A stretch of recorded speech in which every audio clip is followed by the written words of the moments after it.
रात को लोगों के दरवाजों पर खून के हाथों के निशान मिल रहे थे। कुछ गांव वालों को सपनों में वही तांत्रिक दिखाई देने लगा। गाय बकरियां बिना किसी कारण मर रही थीं। गांव का मुखिया बहुत घबराया और उसने बाबा से कहा, बाबा, हमें कुछ करना होगा। यह डर फिर से गांव में फैल रहा है। बाबा ने कहा, हमें ताबीज को पूरी तरह से नष्ट करना होगा, लेकिन यह आसान नहीं होगा।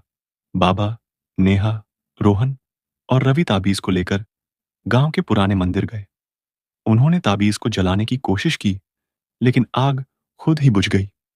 यह क्या हो रहा है? रोहन ने घबरा कर पूछा। बाबा ने कहा, यह ताबीज खुद को बचाने की कोशिश कर रहा है। जब तक इसे सही तरीके से नहीं नष्ट किया जाएगा, यह आत्मा फिर से लौट सकती है। तो फिर क्या करें? नेहा ने पूछा। बाबा ने गहरी सांस लेते हुए कहा, हमें इसे उसी जगह ले जाना होगा जहां यह बना था, पुराने जंगल के अंदर, उस गुफा में जहां तांत्रिक ने अपने काले जादू की शुरुआत की थी। आधी रात को बाबा, नेहा, रोहन और रवि उस जंगल में पहुंचे। चारों तरफ अजीब सी नीरवता थी। जैसे ही वे गुफा के पास पहुंचे, हवा अचानक ठंडी हो गई और चारों तरफ घना कोहरा फैलने लगा। हमें जल्दी करनी होगी, बाबा ने कहा। जैसे ही वे गुफा के अंदर पहुंचे, वहां की दीवारों पर अजीब सी आकृतियां बनी हुई थीं। ऐसा लग रहा था कि कोई काले जादू की रचना कर रहा हो। बाबा ने मंत्र पढ़ना शुरू किया और ताबीज को एक पत्थर पर रखा।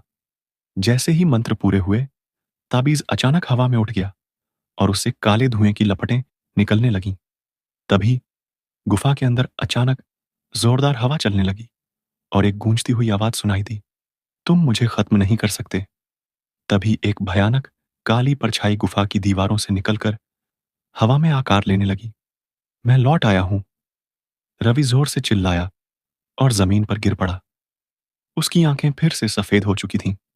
बाबा जल्दी से आगे बढ़े और मंत्रों का जाप करने लगे। एयूएम ह्रीं, काली महाकाली, रक्षा, रक्षा नमः। जैसे ही मंत्रों की शक्ति बढ़ी, वह परछाई दर्द से चीखने लगी।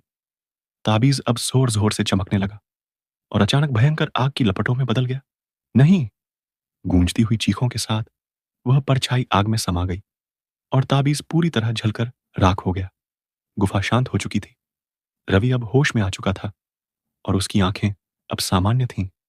बाबा ने गहरी सांस लेते हुए कहा, अब यह आत्मा हमेशा के लिए खत्म हो चुकी है। गांव में अजीब घटनाएं भी बंद हो गईं और सब कुछ फिर से सामान्य हो गया। लेकिन जब नेहा, रोहन और रवि गांव लौट रहे थे, तो नेहा को रास्ते में एक पुराना जला हुआ ताबीज पड़ा हुआ दिखा। उसने धीरे से उसे उठाया और तभी एक धीमी फुसफुसाहट सुनाई दी, तुम सोचते हो कि यह खत्म हो गया, लेकिन यह तो बस शुरुआत है। नेहा के हाथ में पड़ा जला हुआ ताबीज ठंडा था, लेकिन जैसे ही उसने उसे छुआ, एक अजीब सी बिजली दौड़ गई। नेहा, उसे मत छुओ, रोहन ने घबरा कर कहा। लेकिन तब तक बहुत देर हो चुकी थी। नेहा की आंखों के आगे अंधेरा छा गया और अचानक वह किसी अजीब जगह पर खड़ी थी। चारों तरफ धुंध थी, एक पुरानी हवेली जैसी दिखने वाली कोई जगह, जहां से दर्दनाक चीखें आ रही थीं। नेहा, नेहा। नेहा ने चारों ओर देखा। तभी सामने एक साया खड़ा दिखा। वह धीरे धीरे आगे बढ़ने लगा और जैसे ही वह पास आया, उसकी शक्ल देखकर नेहा की चीख निकल गई, रवि! लेकिन यह रवि नहीं था, यह कोई और था। उसके चेहरे पर वही भयानक सफेद आंखें थीं और उसके होंठों पर एक डरावनी मुस्कान थी। मैं लौट आया हूं और फिर सब कुछ अंधेरा हो गया। नेहा, नेहा, उठो। रोहन और रवि ने उसे जोर से हिलाया और अचानक उसकी आंखें खुल गईं। लेकिन कुछ अजीब था, नेहा की आंखें भी सफेद हो चुकी थीं। वह धीरे धीरे मुस्कुराई और बोली, अब मेरा समय आ गया है। उस रात के बाद नेहा पूरी तरह बदल चुकी थी। वह अकेले बैठकर खुद से बातें करने लगी। उसकी आवाज कभी तेज और कभी बहुत धीमी हो जाती और सबसे डरावनी बात, उसकी परछाई कभी कभी अलग दिशा में हिलती दिखती। रवि और रोहन ने बाबा को बुलाया। बाबा ने नेहा को ध्यान से देखा और फिर जमीन पर एक पवित्र मंत्र लिखते हुए बोले, यह आत्मा गई नहीं थी, यह बस एक नए शरीर की तलाश में थी और अब यह नेहा के अंदर समा चुकी है। तो अब क्या करें बाबा? रोहन ने घबरा कर पूछा। बाबा ने कहा, हमें जल्दी करनी होगी, वरना नेहा हमेशा के लिए खो जाएगी। बाबा, रवि, रोहन और कुछ गांव वाले नेहा को लेकर गांव के सबसे पुराने मंदिर में गए। बाबा ने तांत्रिक आत्मा को हमेशा के लिए मुक्त करने का अनुष्ठान शुरू किया। लेकिन जैसे ही मंत्र शुरू हुए, नेहा अचानक जोर से हंसने लगी। तुम लोग मुझे हरा नहीं सकते, मैं अमर हूं। तभी मंदिर के अंदर जोरदार हवा चलने लगी और नेहा हवा में उड़ गई। बाबा ने मंत्रों की शक्ति तेज कर दी और तभी असली आत्मा प्रकट हुई। नेहा की आंखें पूरी तरह काली हो गईं और उसके मुंह से एक अजीब सी आवाज निकली, मैं तुम्हें नहीं छोड़ूंगा, मैं हमेशा लौटूंगा। अचानक मंदिर में रखी देवी की मूर्ति से तेज रोशनी निकली और सीधा नेहा पर पड़ी। आ आ नेहा जमीन पर गिर पड़ी और उसके अंदर से एक काली परछाई निकलकर जलने लगी। नहीं, नहीं, नहीं।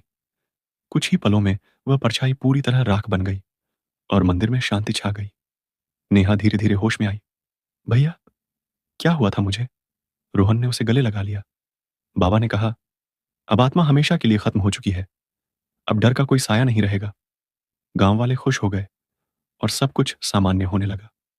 लेकिन रवि, रोहन और नेहा जब घर लौट रहे थे, तो रास्ते में नेहा को कुछ महसूस हुआ। उसने पलटकर देखा और दूर पेड़ों के बीच कोई खड़ा था। वही सफेद आंखें, वही भयानक मुस्कान। आगे की कहानी जानने के लिए वीडियो को लाइक, शेयर करें और चैनल को सब्सक्राइब करें।